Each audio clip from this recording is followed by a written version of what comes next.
राहुल गांधी का hydrogen bomb पहले phase की वोटिंग से 24 घंटे पहले फोड़ा गया है। किस तरह से इसे आप देख रहे हैं? और किरण रिजिजू जो केंद्रीय मंत्री हैं वो कह रहे हैं कि राहुल गांधी तो ऐसे फर्जी आरोप लगा रहे हैं। जी, सवाल भी यही है कि देखिए राजनीति में टाइमिंग का बड़ा महत्व होता है हिमांशु जी। चाहे मैं कहूँ कि बिहार के एग्जिट ओपिनियन पोल की बात हो या राहुल गांधी की प्रेस कॉन्फ्रेंस की बात हो, तो जो टाइमिंग है वो बड़ी महत्वपूर्ण होती है। कितनी टाइमिंग से उन्होंने जो जिस तरीके से ओपिनियन पोल दी, वो भी जो एक वक्त मुफीद वक्त तय किया, वो भी एक सोची समझी रणनीति के और के तहत ही था। और वही अभी जो हाइड्रोजन बम राहुल गांधी जी दे रहे हैं, ये भी एक सोची समझी रणनीति के तहत ही है। क्योंकि अभी 12 घंटे भी वो 14 घंटे बचे होंगे चुनाव के लिए, चुनाव शुरू होने के लिए, उस वक्त ये देना तो निश्चित तौर पे ये टाइमिंग पहले से तय थी। इस तरीके से सुनिश्चित किया गया था कि वोटों को प्रभावित करे वो कोई भी हो। चाहे भारतीय जनता पार्टी ने अपने ढंग से कोशिश की है, किस एजेंसी के थ्रू और किस तरीके से गोदी मीडिया के द्वारा प्रचार प्रसार फिर वो करवाया जा रहा है, किस तरीके से ओपिनियन पोल को बताया जा रहा है, तो ये भी एक पार्ट ऑफ द पॉलिटिक्स है, नो डाउट।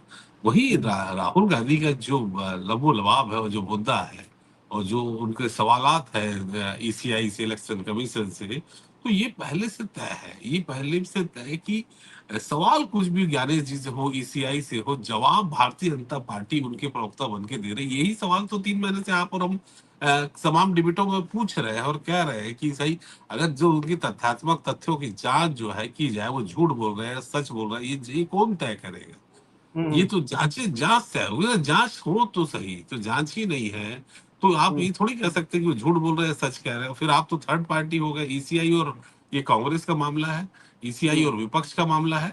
तो ये तय हो जाता है क्या सिंगल यूनिट में काम कर रही है इलेक्शन कमीशन और भारतीय जनता पार्टी, क्या एक एसी के ब्लोअर है और एक एसी के बैक यूनिट है, क्या इस तरीके से यही ये तो पूरा सवाल है ना लोकतंत्र?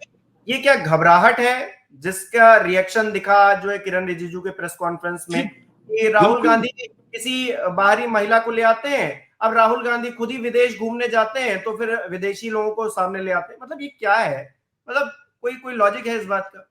हाँ, ये देखिए, ये अभी लोकतंत्र को जिस जिस मूल्यों पे चल रहा है, जिस तरीके से संवैधानिक संस्थाओं की हत्या हो रही है, उनका मरसिया पढ़ा जा रहा है, कुल मिला के अब 2025 तक तो मैं कहूँ कि अस्थि विसर्जन न है। 2-3 साल बाद बस गया जाके तैयारी है इनकी यही है कि इनका समर्पण, इनका जो है पूरा सिस्टम लोकतंत्र का फेल हो चुका है।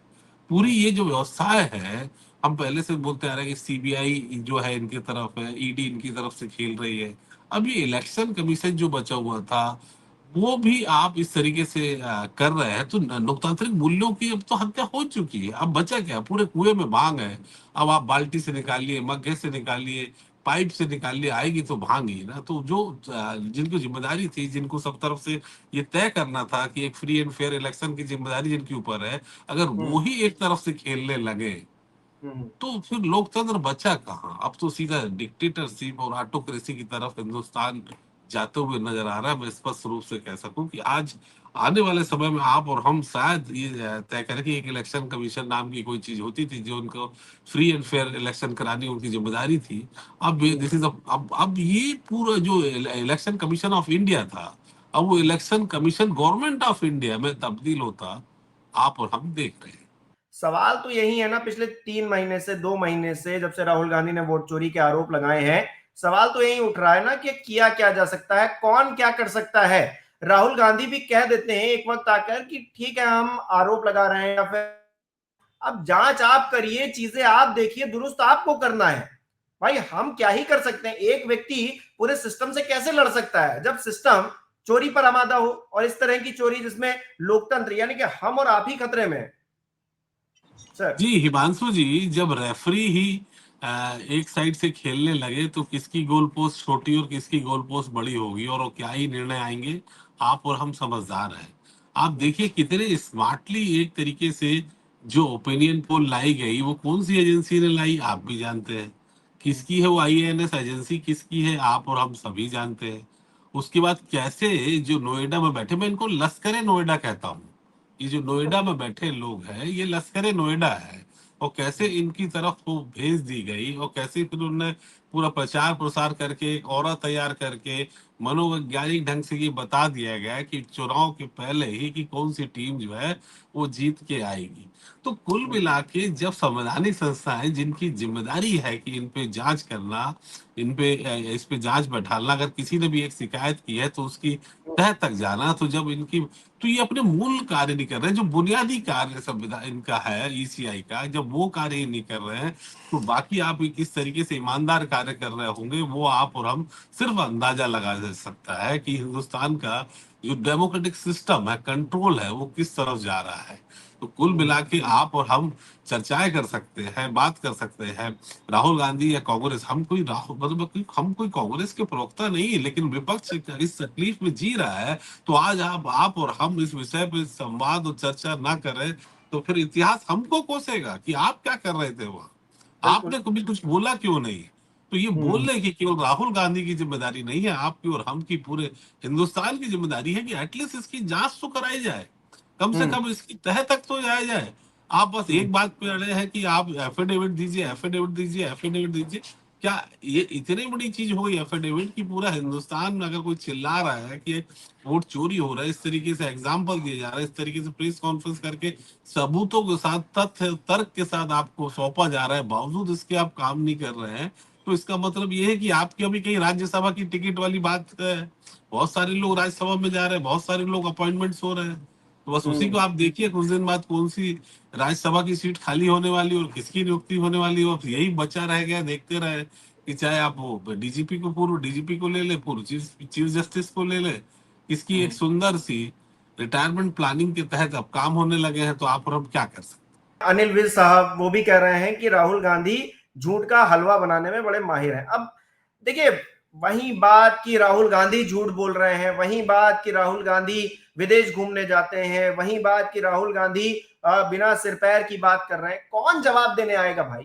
जवाब देना है इलेक्शन कमीशन को। यहां पर भारतीय जनता पार्टी के तमाम नेता आ जाएंगे और ये साबित कर देंगे कि राहुल गांधी झूठे हैं और राहुल गांधी झूठे साबित हो जाएंगे। मतलब गजब की चीजें चल रही हैं। हिमांशु, पिछले 25-30 सालों में इतनी फजीयत जो है चुनाव आयोग की हमने कभी देखी नहीं।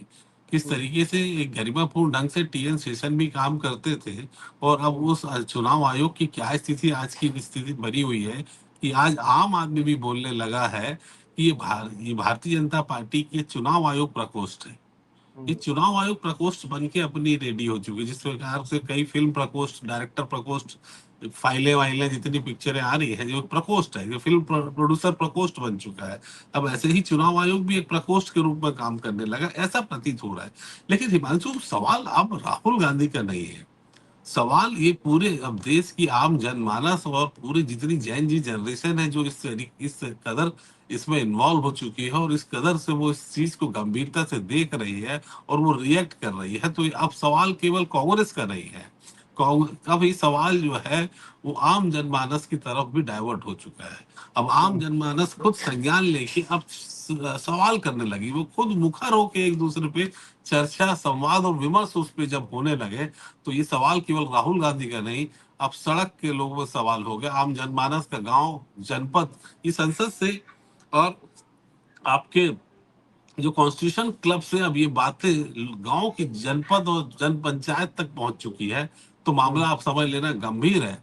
चुनाव कोई भी जीते, किस तरीके से जीते, किसके सहारे जीते, वो चुनाव आयोग के सहारे हो, वोट चोरी करके हो, या लश्कर ए नोएडा के सहारे हो, लेकिन हम्म। सच्चाई क्या है अब जो है वो जनता जान चुकी है, और अब वो मुखर होकर सवाल पूछने भी लगी। तो ये बड़ा शोध और सोच का विषय अब भारतीय जनता पार्टी का रहेगा कि इस तरीके के जो वो रास्ते इख्तियार कर रहे हैं, वो बहुत मुख्तलिफ मुख्तलिफ रास्ते जो चुनाव जीतने के लिए वो तैयार कर रहे हैं, तैयारी कभी अलग तरीके से, कभी अलग तरीके से, तो अब हम्म। जो है वो हकीकत में वो एक्सपोज हो चुके हैं। अब आगे हम्म। कितना इस पे जांच हो सकती है और कितने हम उस जांच को तरीके से पहुंच सकते हैं, या उसके किसी मुकाम पे वो पहुंच पाएगी, ये देखने वाली बात होगी। वो उसका कहीं निर्णय हो पाएगा कि नहीं हो पाएगा, या ये जितने लोग जो बैठे जिनको ये निर्णय लेने हैं वो इसको कर पाने की हिम्मत कर पाते हैं कि नहीं।